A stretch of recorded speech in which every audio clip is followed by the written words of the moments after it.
जरा सोचिए, आप एक अनजान कमरे में फंस जाएं जहां अजीबोगरीब चीजें हो रही हों और बाहर निकलने का कोई रास्ता है नहीं। कुछ ऐसा ही होता है हमारी आज की कहानी में।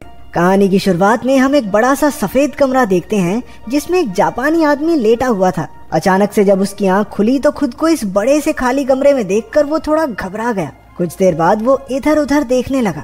जब वो एक दीवार के पास गया तो उसने देखा कि दीवार से कुछ बाहर निकला हुआ था। थोड़ी जांच करने के बाद जब उसने उस अजीब सी चीज के सिरे को दबाया तो उसने देखा कि दीवारों से हजारों बेबी एंजल्स बाहर निकलने लगे, पर थोड़ी ही देर में वो सब वापस दीवार के अंदर चले गए। बस उनके शरीर का थोड़ा सा हिस्सा बाहर रह गया। अब उस आदमी को समझ आया कि ये अजीब सी दिखने वाली चीज असल में थी क्या। एक आवाज हमें बताती है कि जिंदगी के इस दौर को सीखना कहते हैं। उस बटन की सच्चाई जानने के बाद वो आदमी अपनी उंगली सूंघने लगा। उसने खूब शोर मचाया कि अगर कोई आसपास हो तो उसकी मदद करे, लेकिन जब उसे कोई जवाब नहीं मिला तो वो एक के बाद एक अलग अलग बटन्स को दबाने लगा। हर एक बटन से नई नई चीजें कमरे में गिरने लगती। कभी टूथब्रश निकल आता तो कभी एक बड़ा सा गुलदस्ता। उसने हिसाब लगाया कि एक बटन को दबाने से एक पर्टिकुलर चीज ही बाहर आती थी। उसने अपनी इस थ्योरी को टेस्ट करने के लिए एक ही बटन को बार बार दबाकर चॉपस्टिक्स का ढेर लगा दिया, लेकिन अगले बटन को दबाते ही एक शॉपिंग कार्ट तेजी से निकला और जोर से उसके पैर पर लगा, जिसकी वजह से वो दर्द में चिल्लाने लगा। जब उसने अगले बटन को दबाया तो वो ट्रांसफॉर्म होकर एक बच्चे के पिछवाड़े में बदल जाता है, जिसने उसके मुंह पे पाद दिया। इसके बाद उसने अलग अलग बटनों को दबा दबा कर ढेर सारी चीजें इकट्ठा कर ली। जब वो एक बॉल से खेल रहा था तो वो जाकर एक बटन पर लगी, जिससे सुशी नाम की एक लजीज जापानी डिश बाहर आई। वो खुश था क्योंकि उसे वाकई में बहुत भूख लगी थी। वो सोच रहा था कि सुशी के साथ साथ सोया सॉस भी मिल जाए तो मजा आ जाएगा, पर उसके बार बार बटन दबाने के बाद भी हर बार सिर्फ सुशी ही निकलती, तो वो चुपचाप जो मिला है खाने लगा। खाना खत्म हो जाने के बाद जब उसने और मंगवाने के लिए फिर से बटन दबाया तो अब की बार सोया सॉस की एक बोतल उसके सामने आ गई। उसने गुस्से में बोतल को दूर फेंक दिया कि जब जरूरत थी तब तो आई नहीं। हाँ। अगला बटन दबाने पर उसे 3D चश्मे मिले। चश्मे पहनकर उसे एक बेबी एंजल अपने बटन की तरफ इशारा करता हुआ दिखने लगा। ये देखकर वो बहुत खुश हो गया क्योंकि उसे लगा कि मैंने तो कमरे का रहस्य सुलझा लिया है। लेकिन बटन दबाने पर एक काउंटडाउन शुरू हो गया, जिसके आखिर में दीवार से एक बहुत बड़ा पिछवाड़ा बाहर आया और उसने उसके मुंह पे पाद दिया। थोड़े और बटन्स दबाने के बाद उसे एक किताब मिली जो उसे काफी मजेदार लगी। कुछ घंटों में उसने उसके 5 पार्ट पढ़ डाले, लेकिन जब उसने छठी किताब पढ़ने के लिए बटन दबाया तो 7वीं किताब बाहर आई। परेशान होकर उसने दूसरा बटन दबाया, लेकिन उसमें से भी 8वीं और 9वीं किताब ही निकली। किताब की चाह में उसने एक और बटन को दबाया, तभी उसे अपने पीछे एक दरवाजा दिखाई पड़ा।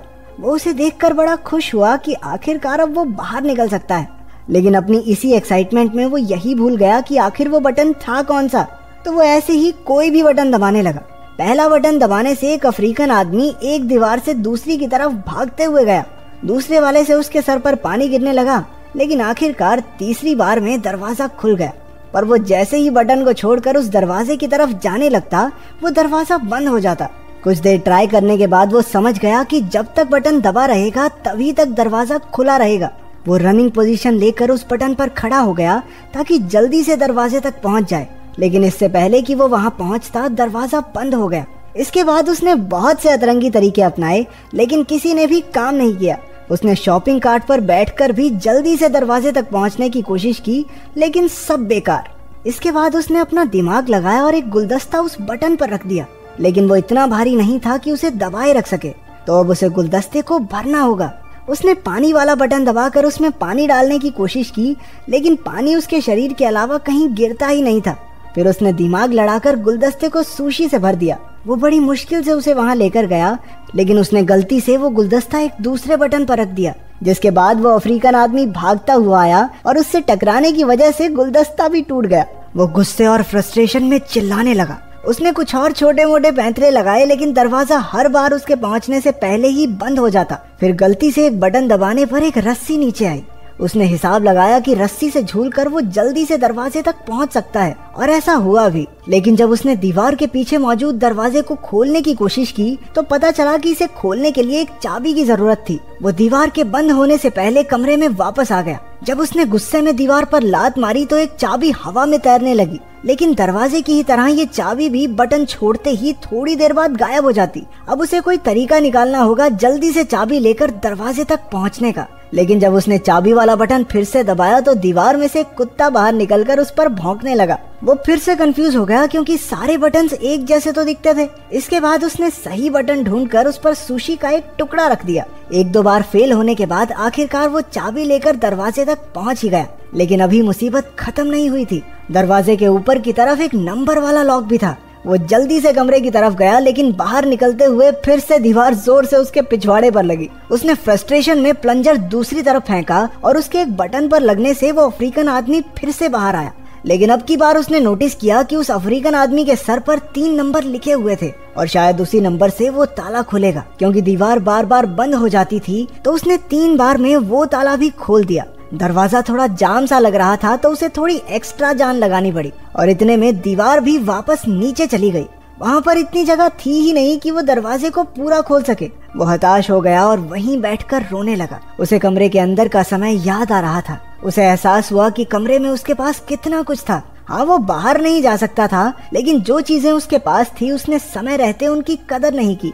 अचानक अपनी बाईं ओर से उसे हवा का झोंका महसूस हुआ। वो उस नकली दीवार को खोलकर बाहर की तरफ भागा। वो पूरी जगह बिल्कुल एक जैसी थी। ऐसा लग रहा था मानो वो एक ही जगह पर भाग रहा हो। भागते भागते वो एक दूसरे कमरे में पहुंचा जहां रोशनी थोड़ी कम थी। उसके अंदर आते ही दरवाजा बंद हो गया। एक आवाज हमें बताती है कि जिंदगी के इस पड़ाव को प्रैक्टिस कहते हैं। उधर मेक्सिको के एक शहर में एक छोटे बच्चे एंटोनियो का परिवार काफी परेशान था। उसके पिता एस्कारगॉट मैन नाम के एक रेसलर हैं। आज उसका एक मैच है जिसकी वजह से वो काफी अजीब सा व्यवहार कर रहा था। उसकी पत्नी सोच रही थी कि क्योंकि उसका विरोधी काफी जवान है इसलिए वो थोड़ा डरा हुआ होगा। लेकिन एंटोनियो के दादा ने कहा, तुम लोग देखना, एक्सपीरियंस के सामने जवानी का जोश ठंडा पड़ जाएगा। हाँ। इसके बाद एस्कारगॉट मैन जल्दी से स्टेडियम पहुंचकर तैयार हो गया और मैच से पहले भगवान का ध्यान किया। उधर स्कूल में बच्चे एंटोनियो का मजाक उड़ा रहे थे क्योंकि वो सच में मान रहा था कि उसके पापा जीत जाएंगे।